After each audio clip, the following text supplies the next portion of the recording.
গর্ভাবস্থায় হঠাৎ মাথা ব্যথা, জ্বর, সর্দি কাশি, গ্যাস অম্বল কিছু না কিছু সমস্যা হয়েই থাকে।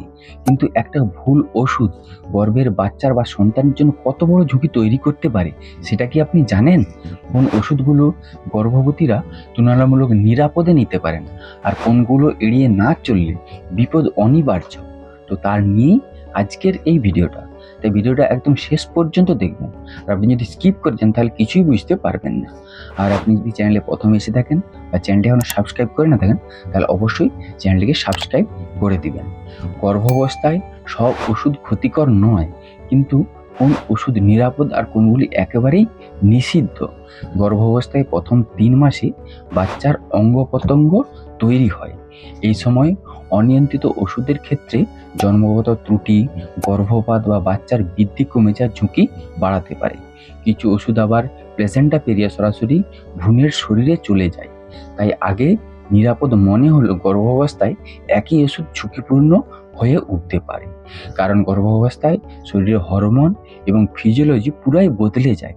তাই নিজের সিদ্ধান্ততে কোনো ওষুধ না খেয়ে অবশ্যই চিকিৎসকের পরামর্শ নিবেন।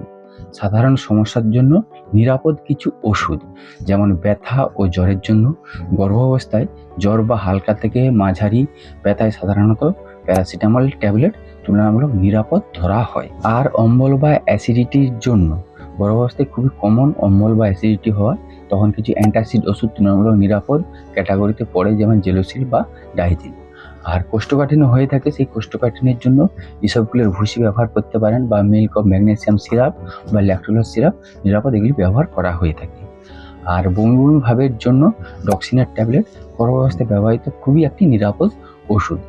আর সর্দি কাশির জন্য আপনারা নাকের ড্রপ বা নাসাল ড্রপ ব্যবহার করতে পারেন, প্রয়োজনে স্টিম ইনহেলেশন করতে পারেন। আর গ্যাসের জন্য যে নিরাপদ ওষুধ সেটি হচ্ছে ওমিপ্রাজল। গ্যাস হলে বা অ্যাসিড হলে ওমিপ্রাজল ব্যবহার করতে পারেন। আর অ্যান্টিবায়োটিক অবশ্যই চিকিৎসকের পরামর্শ ছাড়া চলবে না। এবার যে ওষুধগুলি গর্ভাবস্থায় এড়িয়ে চলা উচিত, যেমন পেন কিলার, নন স্টেরয়েড অ্যান্টি ইনফ্লেমেটরি ড্রাগ যেগুলি ব্যথা যন্ত্রণার জন্য দেওয়া হয়ে থাকে সেগুলি ব্যবহার এড়িয়ে চলতে হবে। আর অ্যান্টিবায়োটিক আগেই বললাম এগুলি ব্যবহার করা চলবে না। ক্রিম মলম ব্যবহার বা কাশির সিরাপ বা কফ সিরাপ ব্যবহার চলবে না। আর কৃমির ওষুধ, অনেক মা জানতে চান গর্ভাবস্থায় কৃমির ওষুধ তারা খাবে কিনা। সাধারণত প্রথম 3 মাস কৃমির ওষুধ এড়িয়ে চলার পরামর্শ দেওয়া হয়ে থাকে। আর হরবাল বা ভেষজ সাপ্লিমেন্ট, হরমোনাল মেডিসিন, বিভিন্ন ধরনের হরমোনাল মেডিসিন বা এগুলি এড়িয়ে চলা ভালো।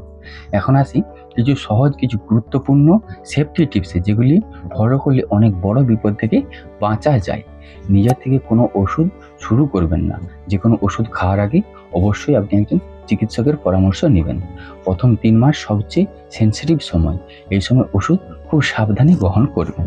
তার আগে কিছু ঘরোয়া উপায় ট্রাই করতে পারেন, যেমন স্টিম ইনহেলেশন বা নাসাল ড্রপ ব্যবহার করতে পারেন।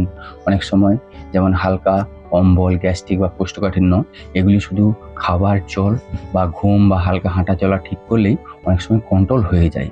এতে ওষুধের প্রয়োজনও কম হয়। গর্ভাবস্থায় ভালো ডায়েট করুন, পর্যাপ্ত বিশ্রাম আর নিয়মিত চেক আপ এগুলি হচ্ছে বেস্ট মেডিসিন।